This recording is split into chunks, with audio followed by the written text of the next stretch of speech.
Also, breaking tonight, House Judiciary Committee Chairman Jim Jordan of Ohio has announced an investigation into the special counsel Jack Smith after a shocking filing from his office on Friday revealed that documents seized from Mar-a-Lago are no longer in the same order or sequence.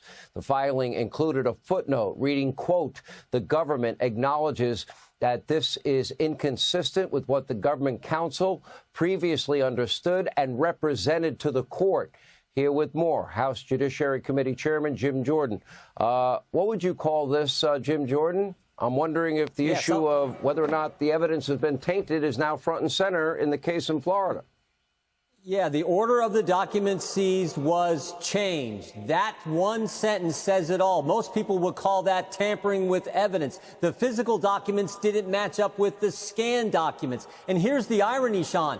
This is Jack Smith mishandling the very documents that he's charging President Trump with mishandling. Go figure. I mean, that to me is the ultimate irony here. Not to mention, of course, the double standard. We had Robert Hur 6 weeks ago in front of our committee. Robert Hur said Joe Biden met the elements of the crime. He knowingly kept, knowingly disclosed classified information. But he wasn't charged because he says he was a forgetful old man. And we also established motive. Robert Hur said on page 231 of his report, Joe Biden had strong motivations for ignoring classified procedures because he was writing a book for which he got paid $8 million. So he had an $8 million motive. He met the elements, but he doesn't get charged. President Trump does. And then Jack Smith mishandles the very documents. You can't make this stuff up. You really can't. Let me get your reaction to what's going on in the court. You have the judge threatening to put President Trump in jail. You have clearly a judge in this case, according to my reading of the law, that should have recused himself. You have allegations, serious ones, of the family being involved in compromise and possibly benefiting from the outcome of this trial.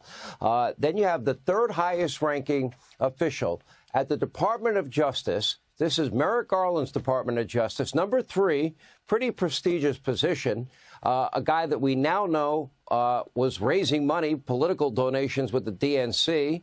And this guy is now leaves that big, important job to go work and run this case for Alvin Bragg in New York City. Tell me how that's not a conflict of interest. Yeah, it definitely is. You got a partisan Democrat prosecuting the case. You got a partisan judge overseeing the case. The partisan judge's daughter worked for Adam Schiff. She's obviously partisan. And then, of course, there's a gag order on the former president of the United States, the guy I believe is going to be the next president of the United States. There's a gag order on him, but Michael Cohen, the convicted perjurer, the guy who lied 6 times in front of Congress when he came and testified, he's allowed to say whatever he wants. He's allowed to go on TikTok and social media and spout off whatever he wants, and that's their star witness. The country is laughing at this case, and it's why President Trump's numbers, I think in the latest Rasmussen poll, he's up like 10% in the national poll. That's because the country sees through it all. They see through what Jack Smith is doing. They see through what Alvin Bragg is doing. And they've a long time ago seen through what Fani Willis is doing in Georgia. That's the real conspiracy. Jack Smith, Alvin Bragg, Fani Willis looking to conspire to impact the 2024 presidential election.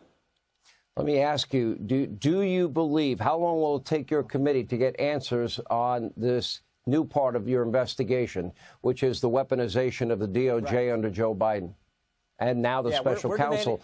And by the way, is the special counsel even constitutionally allowed to have that job? Clarence Thomas brought that up in oral arguments. Yeah, there's debate about that, but we went directly. We're demanding the Office of Professional Responsibility give us answers, not only about Jack Smith and this discrepancy in the physical documents and the scanned documents, those not matching up, but also the guy who works for him, this Jay Bratt, who pressured one of the other defendants in this case, pressured Mr. Naughta's attorney about, oh, we thought you were interested in a judge position, while they're meeting to talk about the classified documents case. You can't do that. So we want to know answers to that question as well, this Jay Bratt, who works for Jack Smith's team.